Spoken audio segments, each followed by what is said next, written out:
Hello, dear students. Welcome to the channel of Political Science. I am Abdul Sabur Khan. Today we can discuss about state and element of a state. In this lecture, we also discuss about what is the concept of state in the ancient world and what is the concept of state in modern world. Let's move on. So, first, what is state? According to many writers, many philosophers, many political scientists, there is a different definition of a state. If we can talk about Harold Lasky, تو لاسکی کہتا ہے کہ ایک ایسی society جس میں government ہو، اس میں subjects اپنے رائٹ کے لیے کلیم کرتے ہوں اور اس کے پاس کوئی نہ کوئی فزیکل ایریا ہو اور وہاں پہ ان انسٹیٹیوشنز کا، گورنمنٹل انسٹیٹیوشن کی سپریمیسی ہو، ساورینٹی ہو، اس کو اسٹیٹ کہتے ہیں.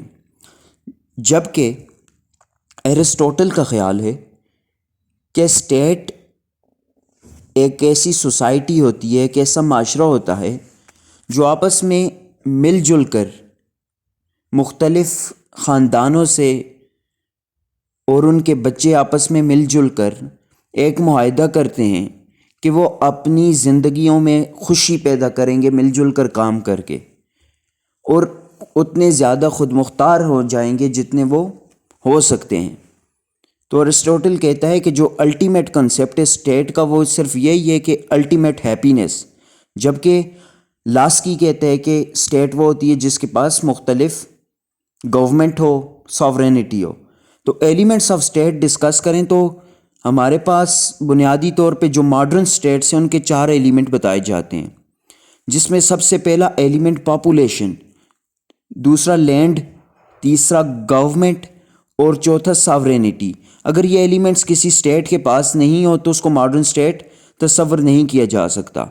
اب سب سے پہلے ہم پاپولیشن کے بارے میں ڈسکس کریں گے. چونکہ اسٹوڈنٹس، انسان ایک سماجی جانور ہے اور وہ مختلف لوگوں کے بغیر نہیں رہ سکتا، وہ اکیلا نہیں رہ سکتا، وہ تنہائی پسند نہیں ہے، بلکہ وہ ایک ایسا معاشرہ چاہتا ہے جہاں پہ وہ لوگوں کے ساتھ مل کر اپنی ضروریات پوری کر سکے. اور اسی طرح جب انسان نے مل جل کے ایک سوسائٹی بنانا چاہی، اس پہ ایک گورنمنٹ آئی تو ہمارے پاس اسٹیٹ کا کنسیپٹ آیا. اب کسی بھی اسٹیٹ میں آبادی جو ہے وہ مختلف طرح کی ہوتی ہے. سٹیزنز اس کے ایک ہوتے ہیں، نمبر 2 پہ سبجیکٹس ہوتے ہیں یا تو ایلینز ہوتے ہیں. سٹیزنز اس کو کہتے ہیں جب کسی بھی اسٹیٹ کے لوگوں کے پاس تمام کے تمام اختیارات ہوں، فلی رائٹس ہوں، فنڈامنٹل سارے کے سارے رائٹس ہوں. اگر نہیں ہے تو وہ سبجیکٹ کہلائیں گے، اگر ان کے پاس کچھ اختیارات ہیں، کچھ رائٹس ہیں اور کچھ نہیں ہیں. اگر ان دونوں میں نہیں ہے تو جن کے پاس کچھ بھی اسٹیٹ کے سٹیزنز یا سبجیکٹس ہونے کے رائٹ نہیں ہوتے ان کو ایلین کہا جاتے، جو اسٹیٹ کے ممبرز نہیں ہوتے. ان کو naan members of the state کہا جاتے. مثال کے طور پہ اگر پاکستان کا شخص امریکہ میں چلا جاتا ہے، امریکہ میں وہاں پہ سٹیزنز کو جو رائٹ ہے ممکن ہے اس شخص کو نہ ہو، تو اس صورت میں یہ ایلینز کہلائے گا، فارینرز کہلائے گا، نان ممبرز کہلائے گا.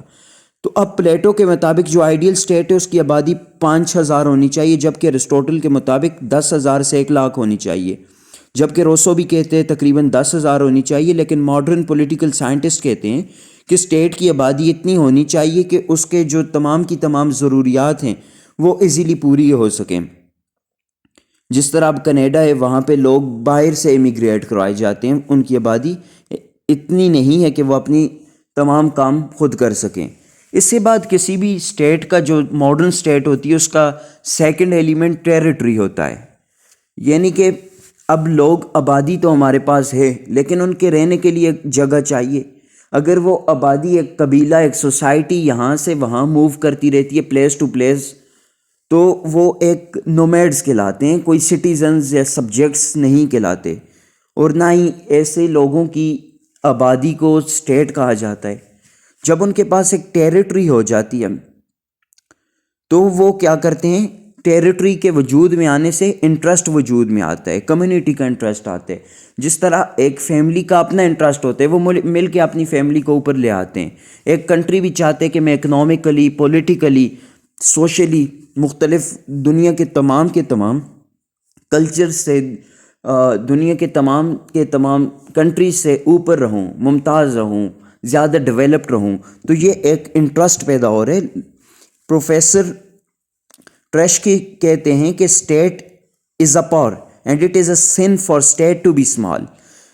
اب مختلف لوگوں کا خیال ہے کہ اسٹیٹ چھوٹی ہونی چاہیے، اتنی ہونی چاہیے جتنے پہ ہم فورن ایگریشن کو کنٹرول کر سکیں، جبکہ ماڈرن پولیٹیکل سائنٹسٹ کا کہنا ہے کہ اسٹیٹ کی جغرافی بہت زیادہ بڑی ہونی چاہیے تاکہ تمام کے تمام سٹیزنز کی جو انکم ہے، ان کو جابز آپ نے دینی ہے، ان کی آپ نے رکھوالی کرنی ہے تاکہ وہ پوری ہو سکے. یہ نہ ہو کہ آپ کے پاس اسٹیٹ ہی چھوٹی سی ہو اور اس میں آپ کے پاس منرلز ہی نہ ہوں، اس میں آپ کے پاس اپنی ضروریات کی چیزیں نہ ہوں اور آپ کے تمام سٹیزنز کو جابز کی اپرچونیٹیز نہ ہوں، ان کو دوسری اسٹیٹس کا رخ کرنا پڑے. تو اس لیے ماڈرن پولیٹیکل سائنٹسٹ کا خیال ہے کہ ڈیموکریٹک جو اسٹیٹس ہونی چاہیے وہ بہت زیادہ بڑی ہونی چاہیے. تیسرا، ہمارے پاس کسی بھی نیشن اسٹیٹ کا یا ماڈرن اسٹیٹ کا جو ایلیمنٹ آ جاتا ہے وہ گورنمنٹ ہے. جب آپ کے پاس پاپولیشن بھی ہے، وہ ایک پراپر ٹیریٹری میں بھی رہ رہی ہے جو آپ کی ہے، اب اس کو کنٹرول کرنے کے لیے، اس میں چیک اینڈ بیلنس لانے کے لیے آپ کو گورنمنٹ کی ضرورت ہوتی ہے. اگر گورنمنٹ نہیں ہوگی تو وہاں پہ سول وار کا کنسیپٹ آ جائے گا، وہاں پہ جب مائن اینڈ دائن کا کنسیپٹ آئے گا، آپ کے پاس کوئی رولز اینڈ ریگولیشن لا نہیں ہے، تو جو امیر شخص ہے، طاقتور شخص ہے، وہ کمزور کو ہمیشہ نیچے رکھے گا، کمزور کو ہمیشہ جو ہے اس کی رائٹس اس سے چھین لے گا.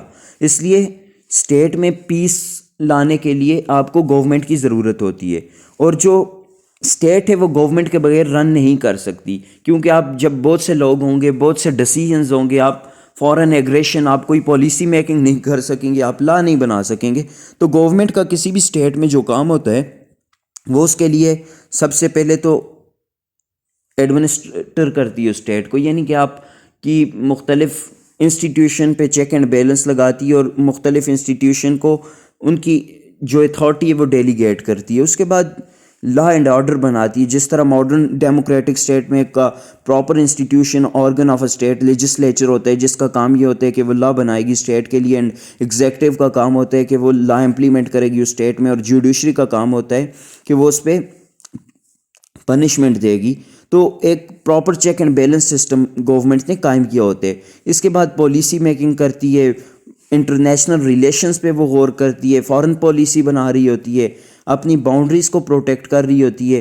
اگر یہ تمام کے تمام ماڈرن اسٹیٹ میں گورنمنٹ کا کام ہے. اگر گورنمنٹ نہیں ہے تو آپ جس طرح دیکھ لیں، پراپر گورنمنٹ نہیں ہوگی تو وہ کنٹری ہر وقت وار میں رہے گا، ایگریشنز میں رہے گا.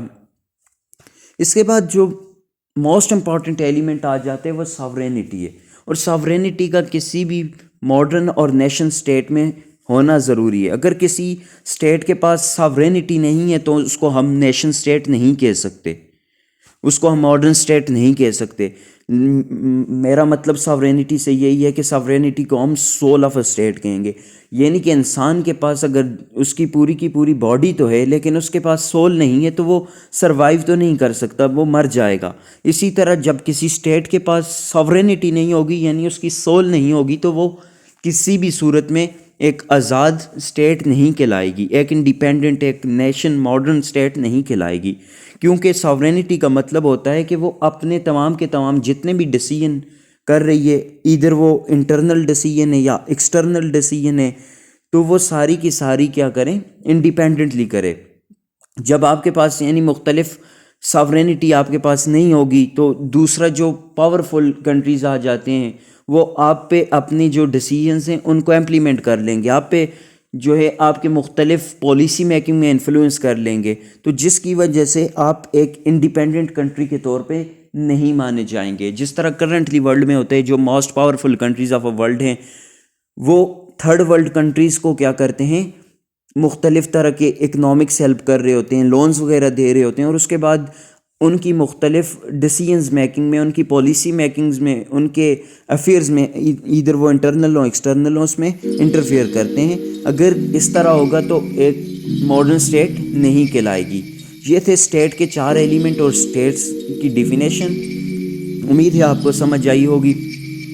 Thank you for kindly watching the ہمارے ویڈیو. چینل کو سبسکرائب کر دیں تاکہ آپ ہمارے آنے والی لیکچرز اور ویڈیوز جو پولیٹیکل سائنس سے ریلیٹ ہیں اس سے مستفید ہوتے ہیں.